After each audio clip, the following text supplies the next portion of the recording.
Olá, seja bem-vindo a mais um vídeo aqui no canal. Hoje é dia 13 de março de 2025 e o vídeo de hoje é para falar a respeito deste livro aqui, Pastoreando o Coração da Criança, de Tedd Tripp. Este livro é excelente. Eu tenho um caso sério com esse livro, eu tentei ler ele 3 vezes antes de concluir, porque de tão bom que era, eu começava a ler, aí eu queria ir devagar, aproveitando a leitura, pensando a respeito dos ensinamentos que ele traz, aí acontecia alguma coisa que me fazia interromper a leitura. Quando eu ia voltar, eu não conseguia voltar de onde eu tinha parado, então eu tinha que começar de novo. Então até anotei aqui, ó, dia 4 de julho de 2023 foi quando eu comecei a ler. Depois eu comecei de novo, dia 14 de novembro do ano passado, e depois, dia 25 de janeiro deste ano, e aí fui até o fim. Terminei ontem de ler ele. Muito bom. É um livro que eu indico para todo mundo que é pai, que é mãe ou que tem contato com criança. Avô, tio, padrasto, irmão mais velho, etc. É muito bom. Ele é um livro que traz ensinamentos teóricos e ensinamentos práticos. Muitas dicas para você colocar em prática, excepcionais, e também muito conteúdo teórico, mas não pesado. Teórico para nós entendermos algumas coisas, principalmente com respeito ou com relação ao coração. Então vamos lá, eu vou falar um pouco. Ele tem muita informação, então não vou me delongar tanto assim, eu espero não fazer isso, mas eu quero falar um pouco a respeito de cada um dos capítulos. Então vamos começar com a temática do livro. Eu anotei aqui várias coisas a respeito dele. Para vocês terem uma ideia, eu fiz uma resenha aqui no meu computador. A minha resenha tem 50 páginas. O livro tem 300 e a minha resenha ficou com 50, porque eu fui anotando muita coisa aqui. E depois eu dei uma revisada, fui anotando só os tópicos principais, mesmo assim deu bastante anotação ali. Então não vou seguindo não, senão o vídeo vai sair muito longo. Mas vamos lá. Pastoreando o coração da criança. O que significa isso? A temática dele é falar a respeito da educação dos filhos, e é interessante porque na segunda parte do livro ele vai falar também de adolescentes e pré-adolescentes. Então eu te aconselho a ler este livro 3 vezes. Quando?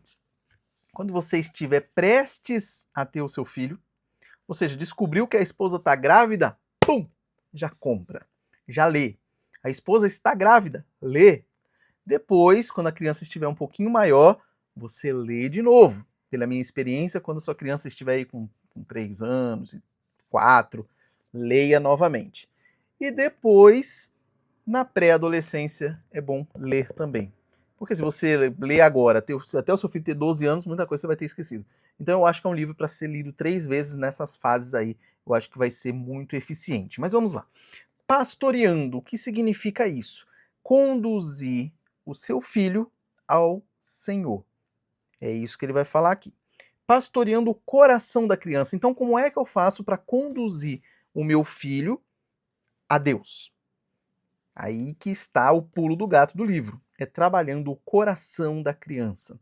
Eu gravei alguns vídeos aqui falando a respeito de educação de filhos, e a minha base foi este livro. Então, o que ele vai dizer? Que o comportamento do seu filho apenas revela aquilo que está no coração do seu filho. Então, em uma parte aqui muito interessante, ele vai falar que é muito simples o seu filho ter um comportamento que você não concorda, você vai lá, dá uma chapuletada no seu filho e pronto, fica por isso mesmo. Você não foi a fundo para saber o que é que motivou o seu filho a ter aquele determinado comportamento. Então, a questão da disciplina, que ele vai falar bastante aqui, é muito mais do que você dar uns tapas no seu filho quando ele faz alguma coisa que te aborrece. E isso ele vai falar bastante também, que o que você deve fazer não é quando o seu filho te ofende, ou não é porque o seu filho te ofende, mas porque ele ofende a Deus, é por isso que você disciplina ele. Então, o seu filho tem a obrigação de te honrar, de te obedecer, e quando quando ele te desobedece, você, pai, você, mãe, tem a obrigação de discipliná-lo. E esse é um dos ensinos muito interessantes que ele traz nesse livro, a respeito da esfera da bênção e da esfera da maldição, mostrando que a disciplina ao filho é resgatá-lo da esfera da maldição para a esfera da bênção. Qual é a esfera da bênção? É quando o seu filho é obediente a Deus. por ser obediente a Deus, ele obedece e honra os seus pais. Então, o quinto mandamento diz: honra teu pai e tua mãe, para que se prolongue os teus dias na terra que o Senhor teu Deus te dá. Então, você está sendo abençoado quando você honra o teu pai e tua mãe. Se você deixa de honrá-lo, sendo um rebelde, você saiu dessa esfera da bênção, e aí os pais vão utilizar a disciplina para trazê-lo, para resgatá-lo e colocá-lo de volta aqui no círculo da bênção. É muito interessante esse livro, tem muita coisa boa. Então vamos lá. Na introdução ele fala muito a respeito da autoridade que nós perdemos na nossa sociedade atual, a questão da autoridade. Tanto os pais não querem ser autoridade para os filhos, como os filhos e os pais e ninguém quer estar sob autoridade. Então ele vai trabalhar um pouco falando a respeito disso. Aqui na introdução já tem o que vai ser dito no livro praticamente inteiro. Então ele vai falar assim que muitos não querem agir como pais, vão ficar preocupados com realizações pessoais, aquela coisa toda. Vai falar que os pais passam um tempo mínimo com os seus filhos e vai mostrar que muitas vezes a mãe não se submete ao marido, como as escrituras dizem, e isso influenciará a questão dos filhos também. Ele diz que o propósito do livro é afirmar que você pode criar filhos com métodos santos, independentemente da época na qual nós vivemos. Então, nós vamos aqui já pulando um monte de coisa, partir para a parte 1, capítulo 1. A parte 1 do livro traz os fundamentos para uma criação de filhos orientada pela Bíblia. Esse livro, ele é bíblico.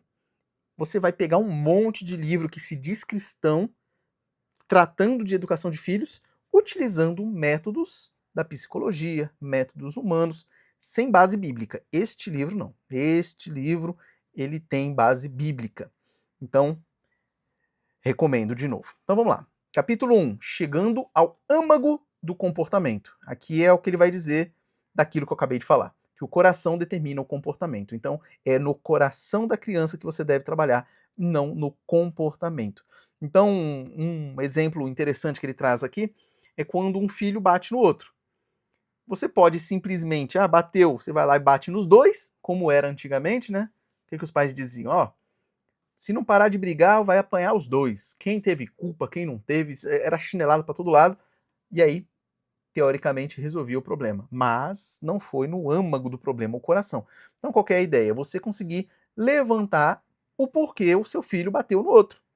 E aí você consegue trabalhar com os dois filhos duas questões do coração. Ou seja, para o que bateu, você levantar o motivo pelo qual ele bateu e tentar trabalhar nisso. E para o que apanhou, você pode ensiná-lo que você não deve pagar o mal com o mal, que você deve amar aqueles que te ofendem, etc. Então você consegue trabalhar o coração das duas maneiras. Então, no capítulo 2, ele vai falar o desenvolvimento do seu filho, influências que moldam, e neste capítulo ele vai falar a respeito das influências formativas e vai mostrar que não é uma matemática. A criança pode ter sido criada no pior ambiente possível e isso não será determinante para o que ela será no futuro. E ele dá o exemplo de José.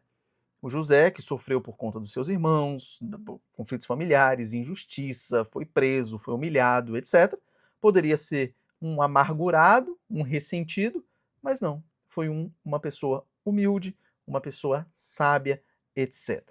Então ele fala a respeito dessas influências formativas, ele vai falar um pouco aqui de estrutura da família, e valores familiares que têm relação com essas influências formativas que a criança recebe.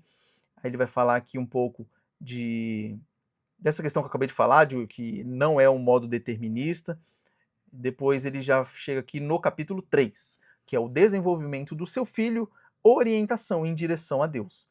Então, é a direção da criança voltada para Deus que determina sua reação àquelas influências normativas. Então, ele vai falar que a criança, ela reage às coisas que acontecem. Por isso que ela não é um ser inanimado e nem um animal, que age por instinto. Então, a criança reage, ela reage. Então, ela deve reagir em direção a Deus, e esse é o papel que os pais vão ter, de pastorear essa criança, colocando ela em direção a Deus. Ele vai enfatizar bastante essa questão. Neste capítulo ele vai falar que as crianças não são neutras, elas são adoradoras, agora, ou de Deus, ou de ídolos. Não existe neutralidade, nem em adulto e nem em criança. Então a função dos pais é colocá-la ali no caminho correto da adoração. Depois ele vai falar que aqui nesse capítulo ele traz 2 critérios que orientam a formação do tipo de pessoas que seus filhos vão se tornar. O primeiro, que é as influências formativas da vida, como eu já disse, e a sua orientação em direção a Deus. Então esses 2 critérios são importantíssimos. E aqui ele enfatiza a importância de você orar com e pelos os seus filhos. Capítulo 4, você está no comando. Neste capítulo ele vai enfatizar a questão da autoridade. Ele fala que nós não gostamos de estar sob autoridade, nem nos agrada sermos a autoridade. Nós vemos isso na igreja muitas vezes, muita gente fugindo da responsabilidade, fugindo de querer ter algum cargo ali, porque é mais trabalho e tal. Então nós vemos que muitas pessoas não querem ser autoridade e também nem se submeter a ela. Nós vivemos em uma sociedade rebelde. Ele vai falar bastante a respeito disso neste capítulo aqui. E é interessante uma conversa que ele traz aqui como exemplo, que ele teve com o filho dele. Então ele vai dizer aqui ao seu filho: Filho, você não obedeceu ao papai, não é? E o filho responde: Não. Lembra-se do que Deus diz que o papai precisa fazer se você desobedecer? E aí o filho responde: Bater em mim? Pergunta. E ele responde: Isso mesmo, eu preciso bater em você. Se eu não o fizer, então estarei desobedecendo a Deus. Ele coloca que este diálogo comunica a seu filho que Deus o chamou a uma tarefa da qual você não pode fugir, portanto está atuando sob a lei de Deus. Muito interessante essa abordagem que ele traz aqui. E aí ele vai avançando, ele vai chegar aqui na questão do capítulo 5. Como eu falei, a minha resenha ela ficou grande, então eu tenho que ficar apertando o botãozinho aqui do computador para chegar no ponto certo. Então ele vai falar aqui no capítulo 5, examinando os seus propósitos. Aqui ele traz a questão dos objetivos não bíblicos. Isso aqui é muito interessante. Ele vai mostrar que muitos pais tentam produzir filhos bem-sucedidos e muitas vezes os objetivos não são bíblicos. Aqui ele vai mostrar que muitos pais buscam desenvolver habilidades especiais nos filhos, e aí coloca ele em algumas atividades que, por exemplo, vão se preocupar com a autoestima dos filhos. Por exemplo, como ensinar seus filhos a colocar que preocupam-se com a autoestima dos seus filhos. E ele vai dizer o seguinte: qual é a base bíblica para você tratar da autoestima de alguém?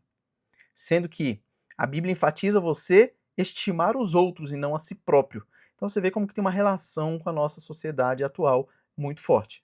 Essa questão de uma sociedade centrada em si mesmo, um hedonismo, uma busca por prazer individual, aquela coisa toda. Então ele vai mostrar que muitas vezes isso acontece. Um ponto que eu achei muito interessante nesse capítulo é quando ele trata do culto doméstico, mostrando que o culto doméstico é um meio para um fim. O culto doméstico é um meio de nos conectarmos ou termos uma maior comunhão com Deus. E muita gente torna o culto doméstico como um ato em si mesmo. Então se torna um formalismo. Então algo muito engessado, algo ritualístico.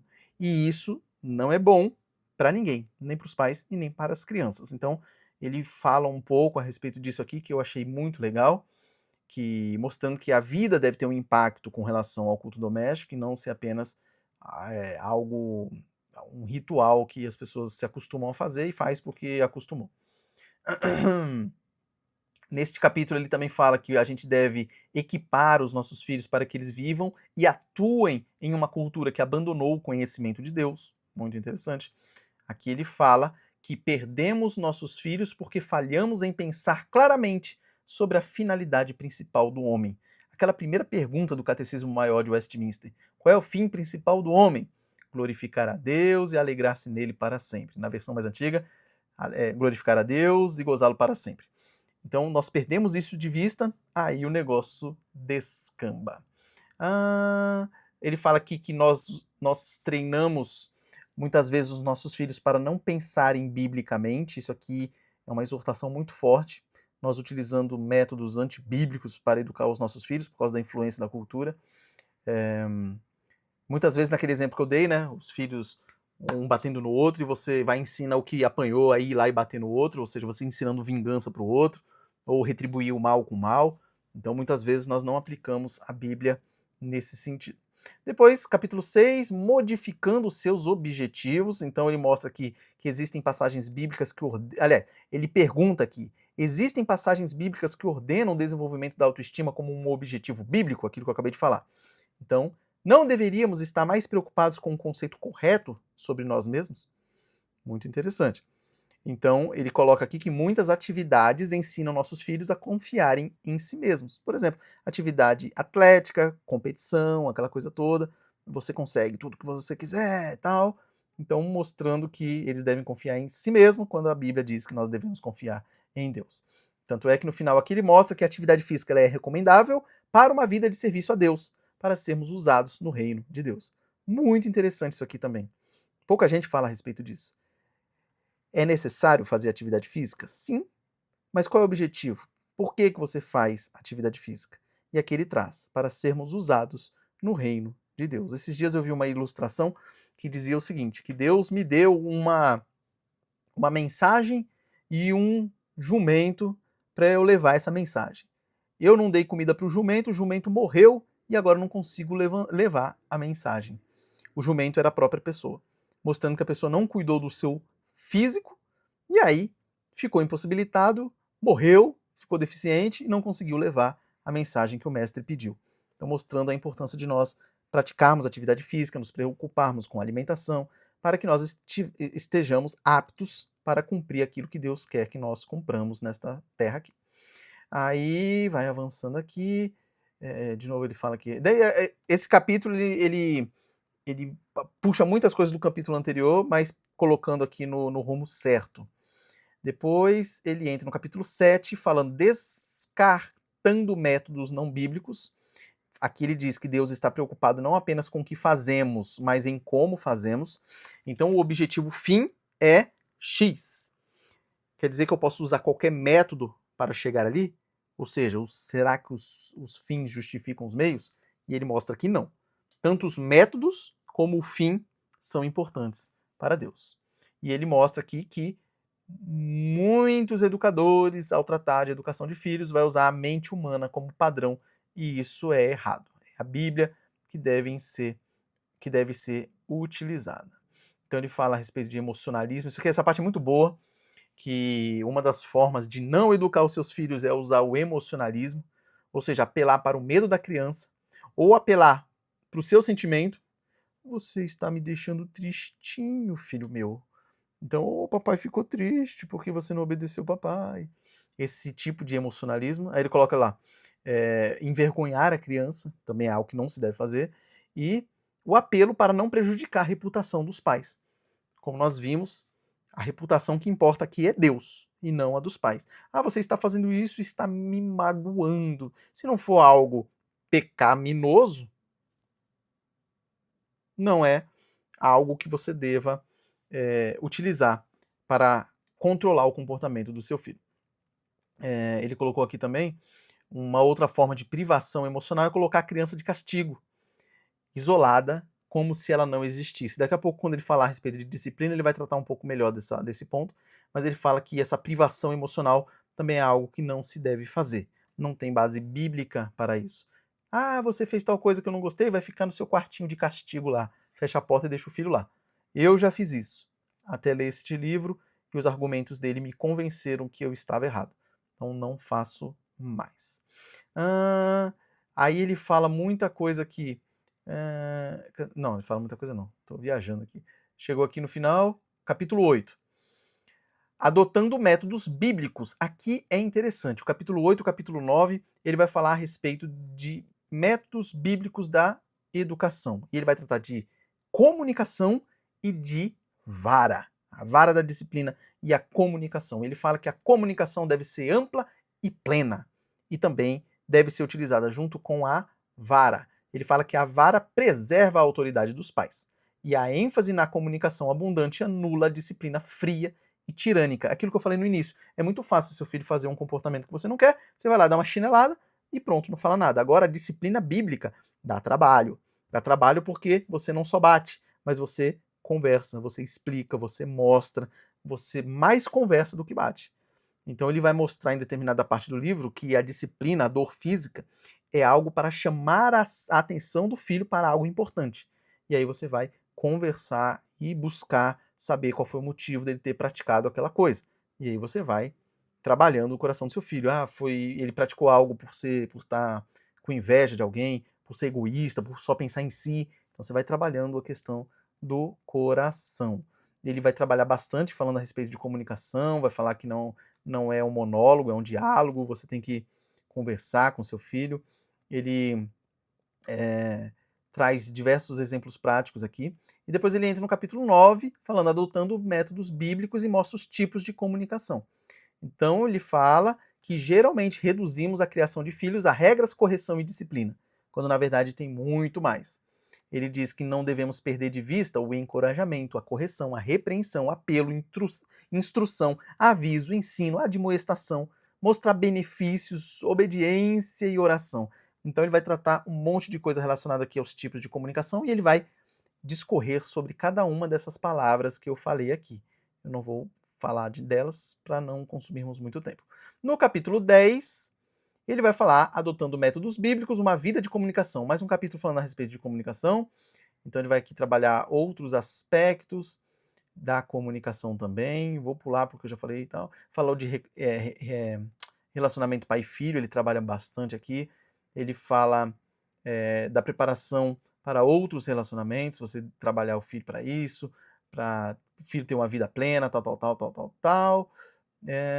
Depois ele vai falar que, assim, no finalzinho é muito interessante, ele fala que vale a pena os custos do trabalho de educação. Porque você vai trabalhar bastante com seu filho quando ele é pequeno, mas lá na frente você vai colher os frutos, tendo educado um filho nos caminhos do Senhor. Às vezes você quer ter um período tranquilo, momentâneo, quando ele é pequeno, se omitindo da educação ou fazendo coisas que não são bíblicas.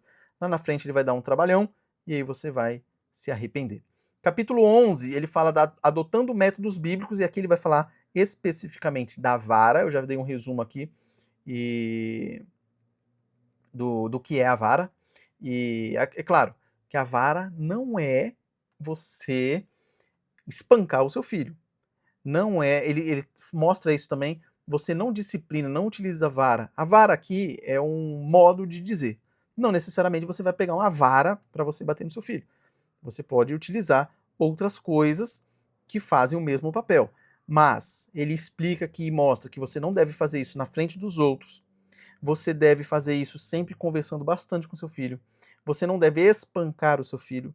Você não deve arrancar o couro do seu filho ou bater em algum lugar que vá machucar o seu filho. É uma dor física que vai ser causada para chamar a atenção para a gravidade daquilo que seu filho fez. E aí vem a instrução que você vai dar. Psicologia, claro, é totalmente contra o uso da vara, mas você não acha nenhuma base bíblica para mostrar que ela não deve ser mais utilizada, que é retrógrada, etc. Então ele vai mostrar aqui várias coisas a respeito disso, mostra que essa parte é interessante, uma punição física. A vara é o uso cuidadoso, oportuno e controlado da punição física. Nunca é o externar da ira dos pais. Ela é sempre comedida e controlada. Os pais sabem a própria medida de severidade que uma criança precisa em cada circunstância. Então ele vai mostrar aqui que você não pode, agora, ficou irado, pega o chinelo e taca no filho, pega o bambu, o fio. Não é nada disso. Pelo contrário, ele vai enfatizar a importância de você não disciplinar o seu filho estando irado. Você tem que estar calmo para você aplicar da maneira correta a disciplina no seu filho. Então, é muito interessante isso aqui que ele traz. Olha que interessante aqui, as distorções da utilização do uso da vara. Inclusive ele vai mostrar que quando o seu filho ele é pequeno, aqui, essa mão é melhor. Quando o seu filho é pequeno, você usa mais autoridade, porque você é maior, você é mais rápido, você é mais inteligente, então você usa a sua força física para fazer aquilo que você quer que seu filho faça. E conforme ele vai crescendo, essa força física vai sendo substituída pela influência. Então forma um X aqui. Então, quanto mais o seu filho vai amadurecendo e crescendo, menos força física você vai utilizar e vai substituindo essa força física pela influência que você vai criando nele. E é claro, para você criar a influência devida no seu filho, ele tem que te ver como uma pessoa que não é hipócrita, que não fala uma coisa e faz outra, que dá exemplo, que é um cristão verdadeiro, fiel, etc. Então ele mostra aqui as distorções da vara. Então, alguns conceitos errados sobre o uso da vara são: 1. Não dá direito a manter um temperamento descontrolado, aquilo que eu falei, o cara fica irado, bate. Não dá direito a bater em seus filhos quando desejar, não é qualquer coisa que vai fazer com que você bata nos seus filhos. Não é o extravasar de uma frustração, seu filho fez alguma coisa que te deixou frustrado, você vai lá e bate nele. Não é retribuição, aqui ele vai falar que não é o castigo pelos pecados da criança, como um condenado ficando preso para cumprir seu débito junto à sociedade. E por fim, não está associada à ira, não deve um ficar com raiva do outro. Isso aqui é bem interessante. Ele até mostra um exemplo do amigo dele que levou o filho para o quarto, disciplinou e saíram os dois dando risada da disciplina. Depois que já estava toda aquela situação restaurada e tudo mais, voltaram felizes. E as pessoas pensam que você disciplinar o filho tem que ficar com raiva e você com raiva dele. É um de bico com o outro. Não é nada disso. Aí ele traz algumas objeções que as pessoas fazem, geralmente, para o uso da vara, que é muita coisa, eu vou pular. Depois ele fala dos frutos oriundos da utilização desse método bíblico. E depois ele termina falando que deve ser utilizado junto com a comunicação. Não, são feitos para funcionarem sempre juntos. Capítulo 12, adotando métodos bíblicos, ele fala do apelo à consciência. Então eu tinha falado anteriormente da comunicação e do uso da vara. Esses dois são os principais. Só que no capítulo 12 ele traz do apelo à consciência, que tem a ver com a comunicação. Então por isso que eu dividi só naquelas duas partes. Mas aqui ele traz uma explicação interessantíssima sobre você apelar à consciência do seu filho. Que ele vai dizer o seguinte, que sua correção e disciplina devem causar impacto na consciência de seus filhos. Deus nos outorgou capacidade de raciocínio que discerne questões de certo ou errado. Jesus Cristo utilizou diversas vezes esse apelo à consciência. Inclusive, ele traz aqui um exemplo quando ele fala da parábola dos lavradores e da vinha. Quando, pois, vier o Senhor da vinha, que fará aqueles lavradores? Jesus perguntava. Então, ele pede para que os ouvintes façam um julgamento acerca do que é certo e do que é errado. Então, esse apelo à consciência deve estar presente na disciplina e na educação dos nossos filhos. Depois, capítulo 13, fundamentos. E aqui ele traz um resumo, já encerrando toda essa primeira parte do livro. E aí ele entra na parte 2. Será que eu falo? 28 minutos, vamos lá. Fundamentos, resumo. Ele vai falar o seguinte, resumo de tudo que nós falamos até agora. Seus filhos são produto da influência formativa e a orientação em direção a Deus. O coração determina o comportamento. Você tem autoridade porque Deus fez de você um agente dele, a serviço dele. Você precisa expor aos seus filhos que o fim principal do homem é glorificar a Deus e desfrutá-lo para sempre. 5. Os objetivos bíblicos devem ser alcançados por métodos bíblicos. E 6. Deus concebeu 2 métodos para a criação dos filhos, a comunicação e a vara. Parte 2, aí é rapidinho, pastoreando através das fases da infância à adolescência. Capítulo 14, ele fala da infância à pré-escola, objetivos de treinamento. Então aqui nessa parte 2, ele vai focar mais no adolescente. Então ele mostra ali a criança indo até a pré-adolescência e da pré-adolescência à adolescência. E ele tira aquele mito de que necessariamente o seu filho adolescente será um rebelde. Então dá uma esperança danada quando ele fala a respeito desse assunto aqui. Ele vai falar várias questões aqui a respeito da questão dos adolescentes. Ele fala, inclusive, daquelas pessoas que ensinaram o filho errado e dá tempo de arrumar, dá para você se arrepender e voltar para os métodos bíblicos, sempre tem.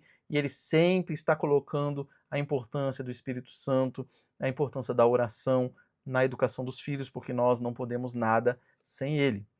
Aí você vai avançando aqui e nós vamos chegar no capítulo 15, da infância pré-escola, procedimentos de treinamento. Então aqui ele vai trazer diversos exemplos práticos. Aqui ele fala também quando é quando deve ser utilizada a vara, como deve ser utilizada a vara, fala e o porquê de utilizar a vara. Depois ele traz aqui vários exemplos também, O capítulo 16, ele fala da escola, pré-adolescência, objetivos de treinamento, e aí é o último capítulo. Ele fala um pouco a respeito da fase escolar, fala do desenvolvimento do caráter da criança, aqui no caso já o adolescente, traz diversos exemplos práticos, traz experiências próprias daquilo que ele passou. E o capítulo 17, que é o último, eu falei que o 16 era o último, mas se eu falei errado, é o 17. Da escola, pré-adolescência, procedimentos de treinamento. Abordando apelo à consciência, desenvolvimento do caráter, treinamento... E aqui ele vai falar um monte de coisa interessante, que por conta do tempo a gente vai pular, e eu me enganei de novo. Já estamos no capítulo 18, adolescência e o objetivo do treinamento. Vai falar a respeito do temor do Senhor, que é muito importante. A questão de aceitar a instrução dos pais. Fala a respeito de culto em família. Agora sim, capítulo 19 é o último, agora eu tenho certeza. Adolescentes, procedimento de treinamento. Ele vai falar muito a respeito da internalização do evangelho, que é o objetivo de toda a educação cristã dos seus filhos. Eles internalizarem, trazerem para dentro do seu coração o evangelho e viver com base nisso. Aqui ele vai falando a respeito de desenvolver um contato amigável aqui com seu filho adolescente e tudo mais, como se você... Às vezes você trata um adulto que é de fora diferente do seu filho adolescente, às vezes pensa que ele ainda é criança, aquela coisa toda. Não devemos agir dessa maneira, devemos agir da maneira correta. E aqui nós terminamos, 31 minutos, desculpa aí pelo tamanho, mas é porque eu me empolguei, porque esse livro realmente é muito bom, recomendo, faça a aquisição, se quiser comprar de mim, o link está aí na descrição, mas se não quiser também não tem problema, adquira em algum lugar e leia este livro, é muito bom, vai mudar a visão que você tem da educação do seu filho, vai te trazer muita base bíblica e vai te colocar no caminho caso você já não esteja. Se estiver, vai confirmar aquilo que você já faz, vai ser bom por causa disso também. Então é essencial, para a educação de filhos, este livro é essencial. Faça a leitura dele. E encerro por aqui. Nos vemos no próximo vídeo, se Deus quiser, e se você não é inscrito no canal, aproveita agora, se inscreve aí, curte, compartilha, comenta, aquela coisa toda, e nos vemos aqui no próximo vídeo. Um forte abraço e até mais, que Deus abençoe a sua vida.